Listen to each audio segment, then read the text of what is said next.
Treasurer, you just told the Parliament that the budget is back in the black. It's not, it's still in the red.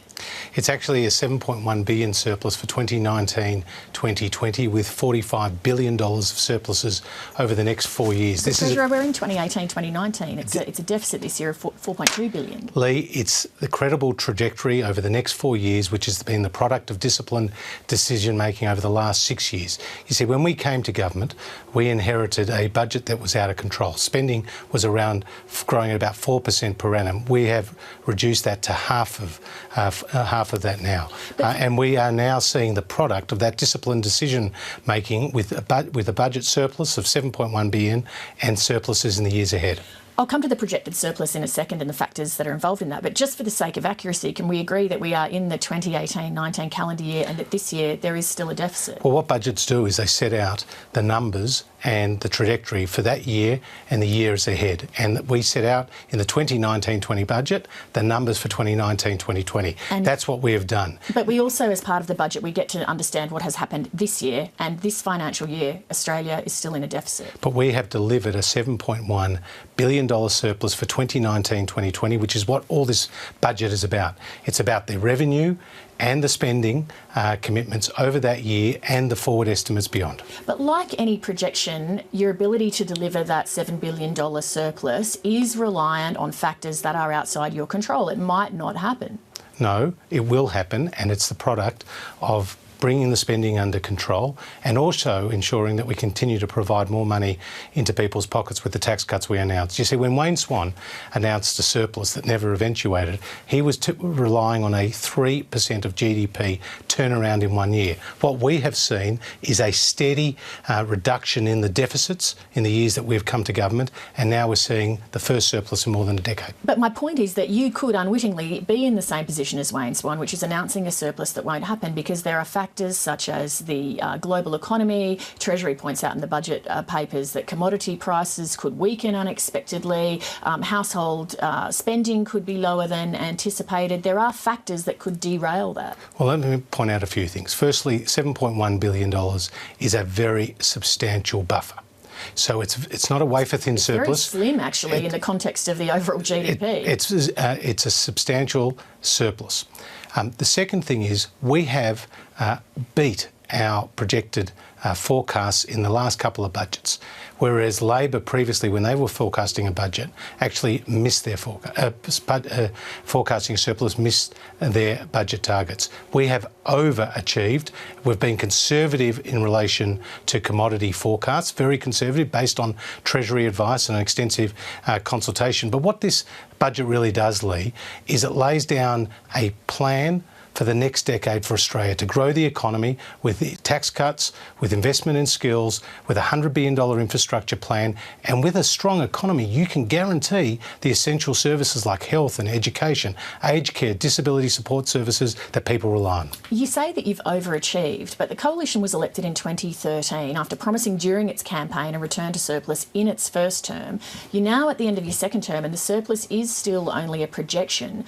Wouldn't it be reasonable for Australians to judge you harshly at the ballot box for that? No, what they're going to judge us on is on our economic record, which has seen 1.2 million new jobs created, a record number of women in the workforce, a record number of young people. We're seeing a record number of Australians in a job. As a result, the number of working age Australians on welfare is the lowest in 30 years. Government spending growth is now the lowest in 50 years. We have committed to $100 billion in infrastructure to bust the congestion in our cities, to get people to work sooner and to get them home sooner. That's what we're doing. On that employment issue, while you raise it, the budget includes a big infrastructure program for Australia, but labour market participation is already at an historic high, so there aren't that many That's a good thing. Yep, that means there aren't that many people chasing work. You're also cutting the migration program from 190,000 per year to 160,000 from next year. Given both of those things, where do you think you're going to find the workers for your infrastructure program? Well, there is still people who are looking for work, but we have substantially brought down unemployment to below 5%, to 4.9%. That's my point. There's not that many people looking for work. Well, there are people who are ready to work on these projects, and we've also got in this budget a $500 million skilling fund, which is designed to ensure ensure people have the skills necessary to meet the jobs available. Look, there are plenty of Australians who are in work and there are plenty of Australians who want to get to work, and that's what we're providing opportunities for. Is the Morrison government making a mistake handing out cash via your proposed mid-year tax payments rather than banking that money, given that it's due to a temporary windfall? Well, we actually have banked the improvements since MyEFO, which is $2.3 billion, but in our fiscal strategy it makes it very clear, Leigh, that we have a tax cap to GDP. Now that's 23.9%. We would have hit that tax cap to GDP midway through this decade if we hadn't taken action to reduce taxes. Now, that's just an arbitrary number, though, that you've imposed. It's a discipline, and the Labor Party don't accept the discipline because they've got $200 billion of new taxes. But the key point here is we philosophically believe in lower taxes. We want to reward people for effort. We want to incentivise people to work harder. We want people to earn more and to keep more of what they earn. But this close to an election, by giving cash like that, don't you risk voters viewing it cynically as a political bribe? It's not at all. What has happened last year in the budget is we announced a $530 tax offset. What we have done here is more than double that to $1,080. So if you've got a two-income family, let's say a teacher and a tradie both earning $50,000 or $60,000 a year, in 13 weeks' time, they will get $2,160 additional into their pocket. That's money that will go to the quarterly energy bill, the monthly mortgage payment, the yearly car insurance. This is real money to real people and it's rewarding their effort. But isn't it a sign of a policy failure of this government that you're having to give people a one-off payment to help with expenses rather than at this point being able to say, look, we've put in policies during the past 6 years that have consistently driven down your medical bills, consistently driven down your insurance premiums, consistently driven down your electricity bill? Well, we're taking all those actions, but that's not mutually exclusive. The point here is that we believe in lower taxes. It's not the government's money, it's the people's money.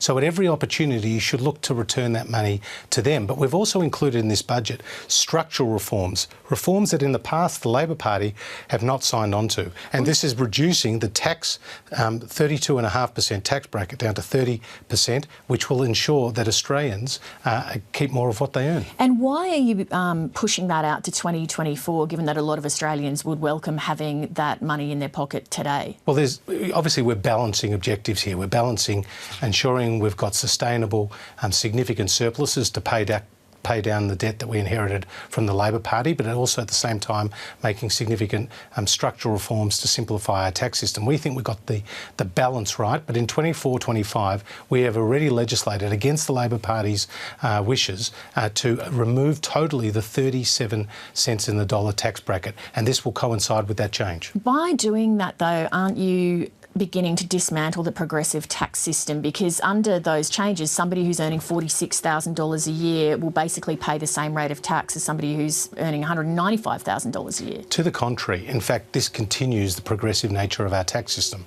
You'll have the top 5% of taxpayers paying around a third of the overall tax, and that proportion that they pay will actually increase, not decrease, under our tax reforms. You've got someone who's earning $200,000 a year paying 10 times what someone earning $45,000 a year is paying tax.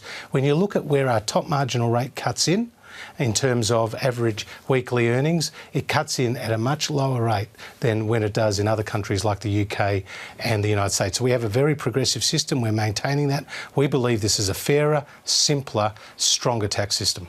We know that the government has underspent by about $4 billion on the National Disability Insurance Scheme. Given how much need there is in the community from disabled Australians and their carers, how is that even possible? And doesn't it mean that half of your projected surplus is built on them missing out on services that they desperately need? Not at all. Let me make a few points here. The first is that we have guaranteed funding in this budget for our share of the National Disability Insurance Scheme. This is a bipartisan scheme that will expand to $22 billion a year, and it's fully funded in this budget. But what about this underspend? So what this is based on is it's a demand-based scheme, and there's been issues in the transition. There are currently 250,000 people who are in the NDIS, 78,000 of whom have not got disability support before. It's growing to 460,000. So whenever someone's in the NDIS, we meet the payment. But the way the demand-driven schemes are looked at in the budget is no different to hospital funding. So in this budget, we're having to find an extra $1.9 billion for public hospitals because the demand was higher, just like the demand was lower in the NDIS because of the transition. So it really evens itself out over time. You've pointed out tonight that economically the coalition has marked some achievements: big deficit reduction, low unemployment, low inflation among them.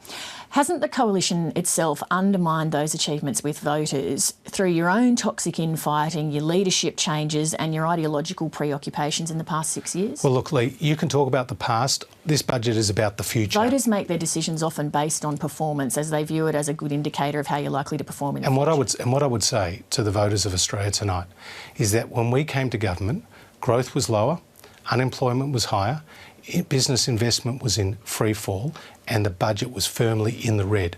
We have turned that around, and it is no accident. It's been the product of disciplined decision-making and an economic plan that is working. So your listeners know that this budget will ease their cost of living. Your listeners and viewers should know that this is going to bust congestion in the cities and unlock the potential of our regions. And your viewers should know we are providing more funding for hospitals, for schools, for aged care in this budget. Treasurer, thank you very much for speaking to us. Good to be with you.